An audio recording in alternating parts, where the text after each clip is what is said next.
This video will help you understand how to correctly make an industry standard wire splice on a 2-wire path. Hang tight! Before doing any splice work or cutting into the 2-wire path, be sure to shut off the controller power. We want to keep you safe and protect the controller from any damage. During trenching and wire installation, keep a minimum 3-foot wire loop where you plan on a wire splice. After cutting the cable, you'll have 18 inches of extra slack on each side of the splice. I found that cable cutters like these make it much easier to cut jacketed wire when compared to traditional wire cutters. One technique for stripping is to use a utility knife or other blade to shallowly score the outer jacket of the cable. Notice I'm not cutting through the wire at all. I'm simply creating a weak point so that when I bend the outer jacket, it snaps and allows access to the inner wires.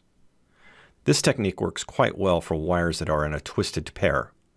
My cable is not a twisted pair and it's very difficult to remove that outer jacket. I'm going to use a different tool today. Do not use a knife to scrape off the outer jacket. You're very likely to dig into the inner wire or possibly nick the wire itself. This is the type of damage we need to avoid.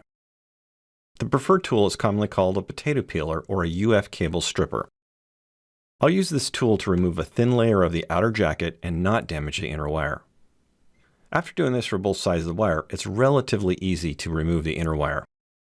Use wire cutters to cut back any excess outer jacket. Do the same thing for the other side of the cable that you plan on stripping. We're almost ready for our DBRY-6 splice, but I need to strip the inner wire a bit. Most any wire stripper will be able to strip back the 3/4 of an inch of wire, but it's important to select the right wire size on the tool. This is 14 gauge wire, so by using the correct notch, I won't damage the wire or cut too deep.